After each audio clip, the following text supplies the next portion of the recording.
What is up, YouTube fam? We're back after a long hiatus. I'm rusty, man. It's been a while. Welcome to the 541 Productions YouTube channel.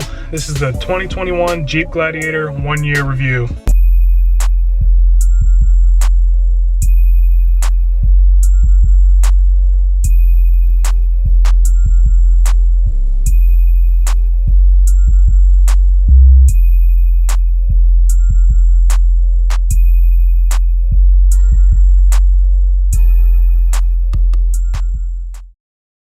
Alright guys, we're back, finally. But here we are in the interior. Let's go ahead and start her up.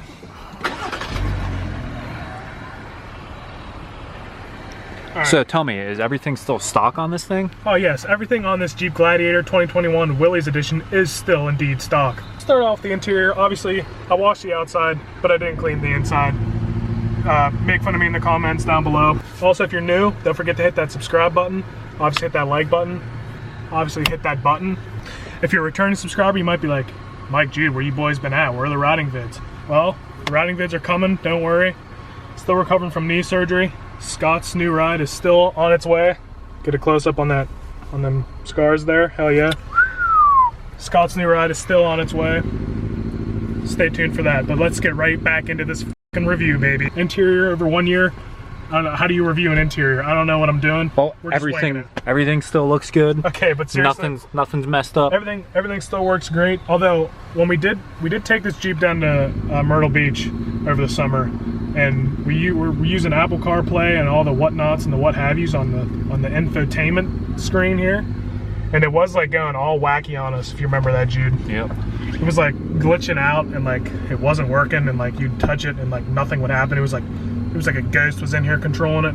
It was awesome. So the review on the screen with Apple CarPlay is probably a 2 out of 10. But everything right now still works great. The backup camera is good. It's a pretty good backup camera compared to other like shitty backup cameras. The stereo system for a Jeep is actually pretty good. You have like these speakers up here, so you can still take your roof and stuff off and all your doors off and still have speakers. So you have these speakers here, and then these here and here, and then some in the back. So like the bass and the sound, pretty good for a Jeep. Better than what I was expecting. The roof, like these, especially the hard top. I don't know about the soft top, but the hard top, like this is so easy to take off. Like these are just like these 3 or 4 things come right off, and then the back one is just like a bunch of screws, but they're super easy to take off. Like we did it at the beach. We did it in like 15 minutes, and then the windshield goes down too, which is pretty sick to have down at the beach. Post a picture of it right up here somewhere. We'll just post a picture. We took it all the way off, and it was super easy, super convenient, super fun. At the end of the day, if you take care of your stuff, like the interior of this Jeep right here, it's gonna look good for years to come. Let's head to the outside. So another thing I should have talked about when I was in the interior, one thing was gas mileage. Okay, so the gas mileage on this thing, it's all right. Okay, I don't drive like a maniac like I do with my Challenger, but I also don't drive like a grandma, and I average like, I think it's at 16.9 miles per gallon right now, which, what, 6'9"? Shit. Yeah, I mean, that's not bad. I mostly drive around in the city. Like, I hardly ever go on the highways unless I'm just going for a scoot and boot and scoot. On our way down to the Myrtle Beach, I think we hit like 22 miles per gallon. Maxed out around there. So, I mean, obviously that's not great. You have cars that hit like 40 and shit on the highway, but for a 3.6 liter V6 in a truck, it's pretty solid. Can't really complain. Because I mean, my Challenger, I got like 12 and like 8 in the winter, so I mean, it's an upgrade for me, so that's all right. And if you look at the outside of this thing, from taking it off, the roof and doors off, we got some dings on it. So you got all this paint, this, and obviously you could avoid this if you had some help, but a lot of the time I was doing it by myself. So you got all these dings all right here, and then scuff on the door, on the mirror. So you really got to watch what you're doing, because you could ding it up like I did. We used this to tow the 4-wheelers one time. It did great. We had Jude's Can-Am Renegade and my Polaris 850 Highlifter, which are both like 2 like 1,000 pound machines, and it hauled them perfectly fine. We've also hauled 4-wheelers in the bed multiple times, and it does great.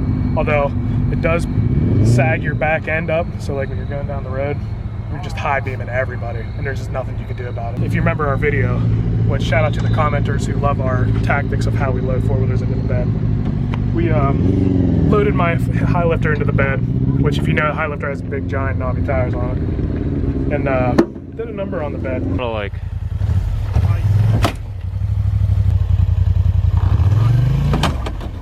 there it is. It's in there. If you see 2 solid dents right there from the tires of a four-wheeler, which you would think that this would hold up a little better than that.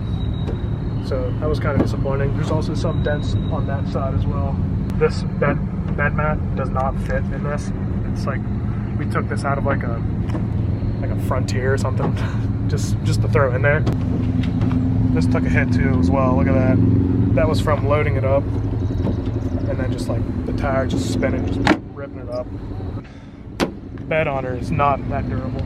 But then again, most people aren't going to throw a giant four-wheeler in the bed of this tiny little truck. Hey, we proved that it could do it, so yeah, it was a positive, I guess.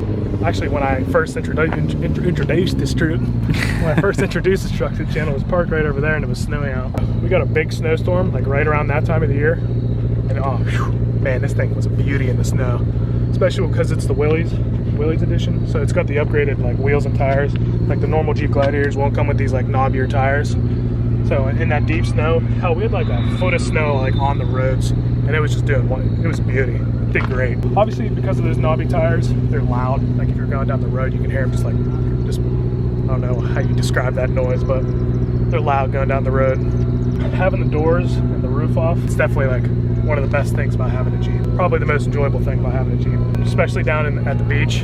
Everybody's like, oh man, look at these dudes. They're awesome with their Jeep all torn apart. When I first got it, I was so used to my Challenger, so like I was doing like 100, I was doing like 80 down the highway, and it would be fine, real smooth. And you get in this thing, and you're doing like 100 on the highway. You mean 70, and it's like hard to control with these tires and shit on it. But I get used to it. We were going down, cruising down the highway, and it was fine. Easy to drive, easy to cruise with. Now here's the biggest issue that I had, and I actually found out that is a big issue with a lot of them. Okay, so if you might know, we work at a Dodge dealership, so we sell Chrysler, Jeep, Nissan, a bunch of stuff. We sell these and where we work. A little over 5,000 miles in, and just 1 week before our beach trip, the check engine light comes on. That's great, hell yeah. Well, but it was also time for me to get an oil change. It was time for me to service it, so I sent it back to service. Got an oil change, got my tires rotated, and then they checked the check engine light. My check engine light was coming on, and it would get real shaky. Like you could tell the engine was like almost sputtering out. So I was like, all right, hell yeah. So they checked it, and my valve covers were leaking, and they were actually leaking oil onto my O2 sensor. So if your O2 sensor gets bad, your vehicle basically just doesn't know what to do, and it just shuts off. One day I was at a red light, and it sputtered off and shut off. Or no, it almost shut off on me. I was like, all right, this isn't good. So I pulled over, took it right to the shop. I was like, all right, you guys got to fix this. And it was like 5 days before we went to the beach. Obviously, it's all under warranty, so they fixed it. And then we took it to the beach, and it was good after that. But apparently, one of the people that work where we work said it's actually a common problem with these. She said I was actually lucky that I got 5,000 miles out of it before it happened. She said a lot of people, it happens like 2,000, 2,500 miles in, and right now I'm at 6,600 miles. Obviously that's not a ton of miles in a year, but also haven't been driving it for like a month and a half because I broke my knee. 2,500 miles in, you're having those kind of issues. Kind of sucks, but if you get the warranty, it can happen a million times and it'll be free, so. But that is one thing to think about. But got her fixed, haven't had any problems since. I've probably put, like I said, 2,000 miles on since then. Went on a 10-hour road trip, and it's held up really good so far.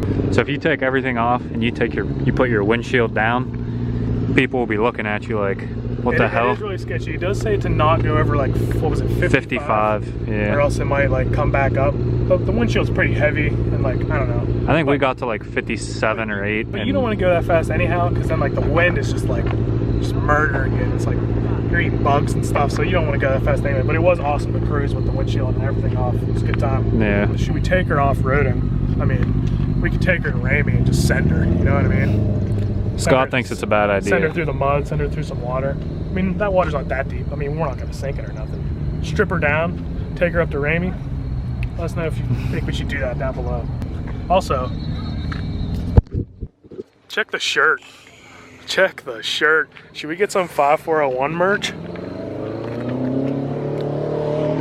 The 5401, I mean, this is just like someone our friend's girlfriend made. But how sick is that? Shout out to Ozzy. Shout out to Ozzy, yeah. Should we get Shout some? out to his girlfriend. Should we get some 5401 merch? Would anybody cop? I mean, probably not. I Let us- wouldn't blame you if you said no, but I mean, Let us know if you cop some 5401 merch. make it cheap, you know, make it nice. Some good quality for what it is. I think it'd be pretty fire. We need a better logo. Just turn around. Okay, so you see that obviously isn't us, and that obviously isn't a Can-Am or a Polaris high lifter. So if any, It's like a default one you can find on the internet to make logos with, but we need to like. so if anybody out there is like a graphic designer or something and wants to make us a nice logo, hit me up. Like out of one of our videos though, like see if you can get like a picture of us, like a good shot of us on our four-wheelers riding, and like get an outline of it like that or something, because that'd be sick. We'll give you a shout out. We'll make merch and send it to you for free. Yeah, you'll get the first edition 541 merch for free. Would I recommend you buy a Gladiator? The answer is yes. Especially if you're like, should I buy a Wrangler or a Gladiator? Me personally, I'm not a big fan of how Wranglers they drive like down the road. So that's why when I first bought this thing, or when I was first thinking about buying it, I was like, I'm not gonna like it because I don't like the Wranglers. But they have obviously the Gladiator has a longer wheelbase, a lot longer wheelbase, especially over a two-door Wrangler. But this drives so much smoother, I feel like, than a Wrangler. I would definitely recommend a Gladiator over a Wrangler, especially because I mean it's a truck, you got a bed. Especially the mid-sized truck, this is definitely better than a Frontier, I'd say, or a Toyota Tacoma. If I had to give it a out of 10, give it a 7. 7? I've enjoyed it. Do I miss my Challenger? Yeah. Do I miss driving a stick? Yeah. I wish I would have got one in a stick. At the time, I was like, I won't like it in a stick. You also wish you had a diesel one. Yeah, I really wish I would have had one of the diesel ones because they're pretty sweet. But 7 out of 10, stamp of approval from Mike. yeah, stamp of approval. All right.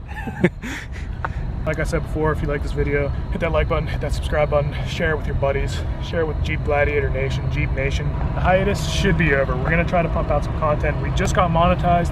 Shout out to all you guys. Got a 300 video, and then Scott's new ride, his new buggy, should be coming So in the next few weeks. In the next few weeks, so get excited for that. That's gonna be awesome. And we should be getting back to riding real soon. I mean, I'm still recovering from ACL surgery. I'm still not back to work, but hopefully within the next month, we should be riding again. So get ready for that. We'll see you on the next one, boys. Peace.